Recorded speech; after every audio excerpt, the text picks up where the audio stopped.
Hello everyone, this is Deepa. Good morning everybody. Today I am again here with the same chapter, History Chapter 3, the Delhi Sultans. Yesterday in my previous video, we have explained about rulers of the Delhi and the five dynasties who ruled over Delhi. After that, the circle of justice, what Minaz Asiraj thought about Razia and how Razia faced gender discrimination, and we have learnt about hinterland, garrison towns, and Alauddin Khalji's campaign into South India. Now students, and little bit we have learnt about the masjid also and the garrison towns. From garrison town to empire, the expansion of Delhi Sultanate. Now have a look towards a closer look administration and consolidation under Khalji and Tughlaqs. Khalji and Tughlaqs, monarchs like predecessors, appointed military commanders as governors of territories of varying sizes. These territories were called Ikta and their holders were called Iktadars or Mukti. Mukti were responsible for leading their military campaigns and maintaining their Iktas. Accountants were appointed by the state to check the amount of revenue collected by Muktis, and they were not allowed to collect revenue more than the prescribed by the state, nor were they allowed to keep soldiers more than the number of prescribed by state. And Delhi Sultan had a complete control over the hinterland of the cities, and so the Samantas aristocrats were forced to accept their authority. During Alauddin Khalji's regime, the state brought the assessment and collection of land revenue under its control. So students, we will have a look in Hindi. That what happened student, जो खलजीज and Tughlaq monarchs के जो ancestors थे, जो predecessors थे, पूर्वज, उन्होंने क्या किया था, अपने सेना नायकों को जो कि मिलिट्री कमांडर्स थे उनको एज अ गवर्नर अपॉइंट कर दिया था, यानी कि सूबेदार के रूप में नियुक्त कर दिया था। और ये जो लैंड का पार्ट होता था, जो उनकी छोटी छोटी टेरिटरीज होती, उनको हम बोलते थे इक्ता।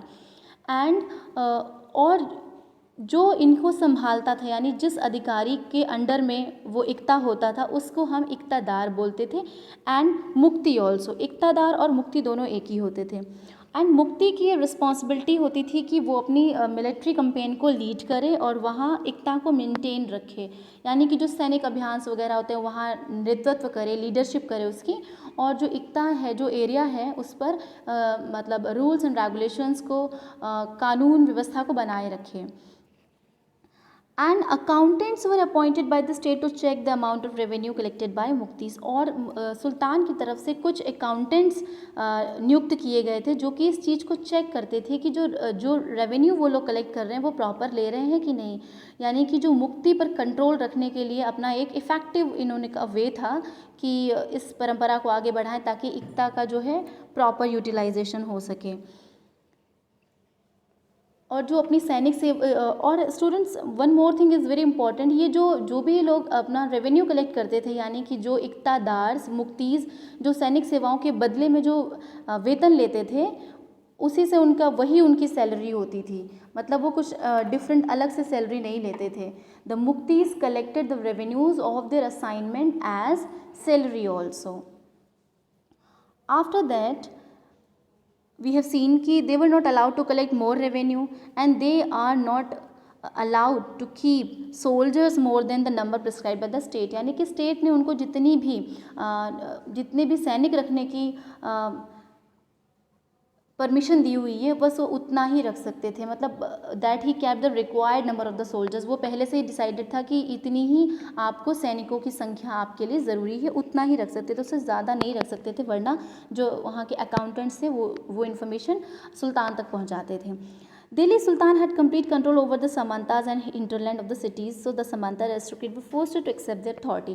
ये जब दिल्ली के जो सुल्तान थे, शहरों से दूर जो हिंटरलैंड थे, यानी कि जो आंतरिक इलाके के थे, I have explain you in the previous video कि हिंटरलैंड क्या होता है. हिंटरलैंड अपने आप में एक वो एरिया जहाँ पर आसपास के एरिया के लिए गुड्स और सर्विसेज की अवेलेबिलिटी हो, यानी कि वहाँ से गुड्स और सर्विसेज की सप्लाई होती हो.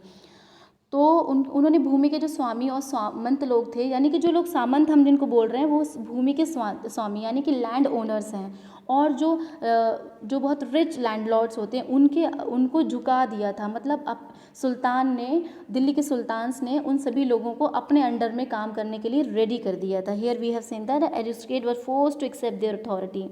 During Alauddin Khilji regime, the state brought the assessment and collection of land revenue under its control. और अलाउद्दीन खिलजी के regime means students शासन काल.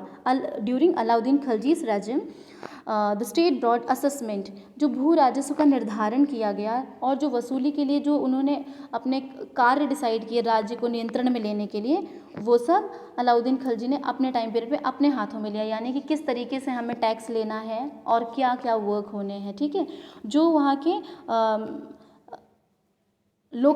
लोकल सामंताज होते थे उनके सारे अधिकार क्या हुए थे, स्नैच कर लिए थे, छीन लिए गए थे, और वो उन्हें, और दे हैव टू पे taxes also. Under Alauddin Khilji state brought the assessment and collection of the land revenue under its control, and the rights of the local chieftains to levy taxes were cancelled, and administrator measured the land and kept carefully accounts also. They were also forced to pay. और जो सुल्तान के जो administrators थे वो क्या करते थे, ज़मीन का बहुत अच्छा हिसाब किताब रखते थे. यानी कि जो भी ज़मीन है उसका असेसमेंट कितना है, कितना फर्टाइल है, कितना इससे रेवेन्यू कलेक्ट होगा, इस तरह की इन्फॉर्मेशन रखते थे. Now let's move towards Delhi sultans control over hinterland. Hinterland I have explained you now, and Delhi Sultan administrator measured the lands and kept carefully accounts. Some of the old chieftains and landlords served the Sultanate as revenue collectors and assessors. There were 3 types of taxes on cultivation, that is called kharaj, and amounting to about 50% of the peasants' produce. Second one is on cattle, third one is on houses.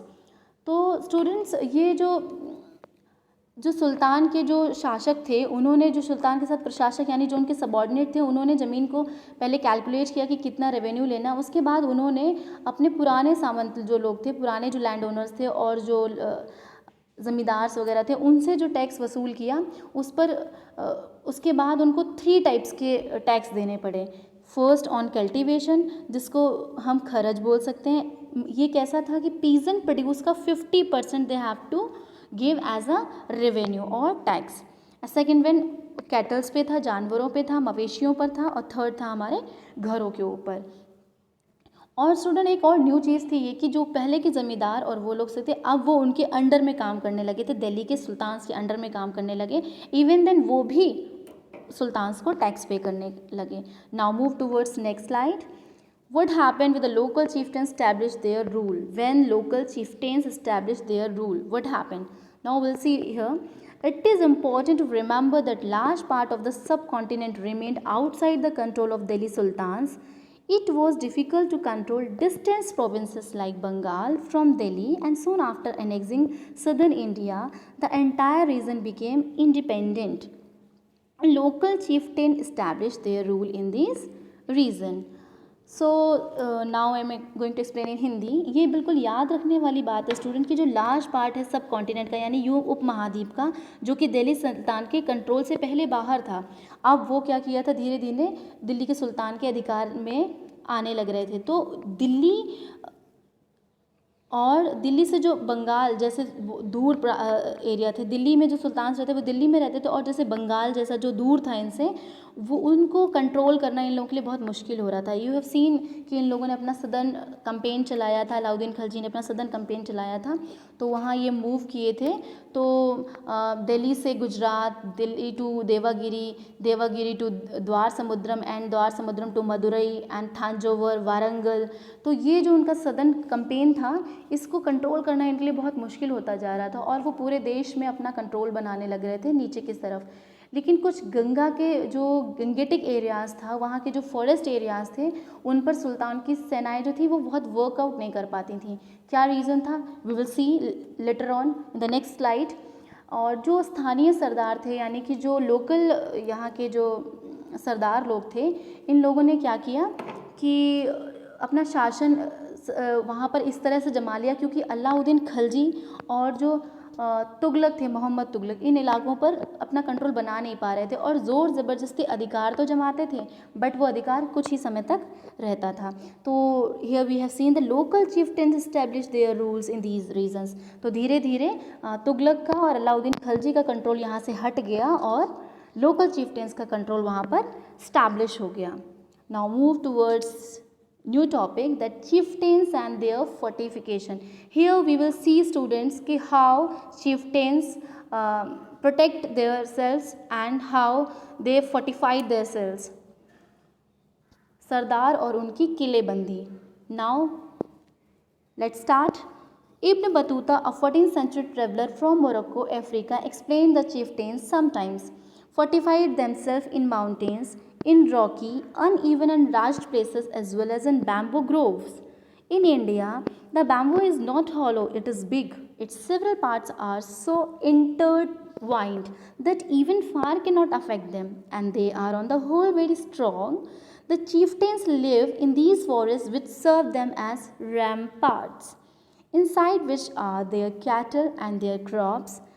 There is also water for them within, that is rainwater, which collects there. Hence they cannot be subdued except by powerful armies, who entering these forests cut down the bamboos with specially prepared instrument. So students, here we have seen ki one traveler, one Morocco traveler, he is explaining his experience, and he is Ibn Battuta. Ibn Battuta ने 14th century में, 14वीं सदी में भारत में आया और उसने ये बताया कि जो सरदार थे वो किस टाइप से अपने आप को फोर्टिफाइड करते थे। जो चट्टानी ऊबड़ खाबड़ पहाड़ी इलाके होते थे वहाँ पर फोर्टिफिकेशन कर लेते थे बैम्बूज़ के थ्रू, है ना, किलेबंदी कर लेते थे, और बांस के जो झुरमुट जैसे जो ग्रुप्स होते थे बैम्बूज़ के, उनसे अपने आप को कवर कर लेते थे। और जो वहाँ के बैम्बूज़ होते थे वो हॉलो नहीं होते थे। The bamboos is not hollow, it is big, बहुत बड़े होते थे, मतलब कि अंदर से खोखले नहीं होते थे, पोला नहीं होते थे, एंड बहुत बड़ा होता था ये बैम्बू। इसके अलग अलग जो आपस के हिस्से थे वो इस तरह से इंटरविन थे, यानी कि एक साथ आपस में उलझे हुए, गुथे हुए थे कि उन पर ना आग का भी प्रभाव नहीं पड़ता है। यहाँ even fire can not affect them, and they are not whole very strong, और they are on the whole very strong, और मिलाकर वो बहुत ज़्यादा स्ट्रॉन्ग बन जाते थे, कुल मिलाकर बहुत ही मजबूत होते थे। सरदार ने इन जंगलों में रहते हैं और रहते रहते इन्होंने के आसपास ऐसा काम कर लिए थे कि फोर्टिफाइड होकर के रहते थे, और इनके जो घर होते थे दीवार जैसा बना लेते थे ये बैम्बूज़, और उनके जो कैटल्स और उनकी क्रॉप्स भी वहीं पर वो उगाते थे। और अंदर का जो इनर एरिया था वहाँ पर पानी की फैसिलिटी थी, अवेलेबिलिटी थी, जो कि वहाँ पर रेन वाटर कलेक्ट कर लेते थे वो। उस रेन वाटर से ये लोग अपने क्रॉप का भी प्रोटेक्ट कर लेते थे, और कैटल्स के लिए भी फैसिलिटीज़ हो जाती थी, कैटल के लिए भी फैसिलिटीज़ हो जाती थी। And they can not be subdued except powerful army. इन लोगों को कंट्रोल करना बहुत मुश्किल था, क्योंकि बिना किसी पावरफुल आर्मी के हम इनको कंट्रोल नहीं कर सकते थे। And who entering these forest cut down the bamboos with special prepared instrument. ये इन लोगों के पास, ये इन सरदारों के पास बेटा एक स्पेशल काइंड ऑफ औजार था, जिससे ये लोग क्या करते थे, आसपास के बाँसों को काट देते थे, बैम्बूस को कट कर देते थे, और ये सेनाएं जंगल में घुसकर खास तौर से तैयार किए गए औजारों से बाँसों को काट लेती थीं। तो because of this reason the Delhi sultans was not controlled chieftains, है ना। इस तरीके से सरदार अपनी जो है रक्षा व्यवस्था कर लेते थे। Now move towards Mongols, the Mongols. The Mongols under Genghis Khan, in Hindi we can pronounce it Changiz Khan, invaded Transoxiana in northeast Iran in 1219, and the Delhi Sultan faced their onslaught soon after. Mongol attack on Delhi Sultanate increased during reign of Alauddin Khilji and in the early years of Tughlaq's rule. This forced the two rulers to mobilize a last standing army in Delhi which posed a huge administrative challenge. यहाँ हमने देखा students, हम इसको Genghis Khan भी बोल सकते हैं और चंगेज़ खान भी बोल सकते हैं। मंगोल जो चंगेज़ खान के अंडर में मंगोलों ने एक 1219 में, यानी नॉर्थ ईस्टर्न जो एरिया है, उत्तर पूर्वी ईरान का एरिया जो है, इसमें ट्रांसजोजियाना नाम का जो एरिया है, जो कि now a days it is in Uzbekistan, आधुनिक टाइम पर उज्बेकिस्तान में है, पर अटैक कर दिया। यहाँ पर students you have seen this word onslaught, it means attack, हमला, आक्रमण। ओके, और इसके शीघ्र ही के बाद ही दिल्ली सल्तनत में उन्होंने धावा बोलना स्टार्ट कर दिया, मतलब रेगुलर इंटरवल्स पे इन्होंने अपना अटैक करना स्टार्ट कर दिया।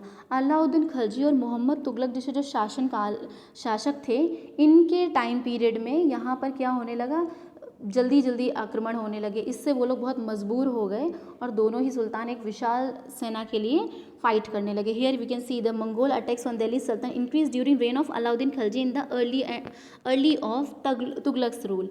अलाउद्दीन खिलजी और तुगलक रूल, मोहम्मद बिन तुगलक के रूल में स्टार्टिंग में ही बहुत सारे अटैक्स हुए, मंगोल अटैक। इसको कंट्रोल करने के लिए this force to rulers mobilise a large standing army in Delhi, और उन्होंने आर्मी, एक बड़ी विशाल पावरफुल आर्मी को स्टैब्लिश किया, which pose a huge administrative challenge. But इसकी वजह से इनको इतनी बड़ी सेना, इतनी विशाल सेना को संभालने में, प्रशासन, एडमिनिस्ट्रेशन करने में बहुत प्रॉब्लम्स आई, और they have face these challenges, and these two rulers were Alauddin Khilji and Muhammad Tughlaq. Okay students, so in my next video you will see the what efforts they have done and which kinds of problem they have faced, Alauddin Khilji and Muhammad Tughlaq. Thanks for listening. Thank you so much students. Again we will come here with a new video. Thank you.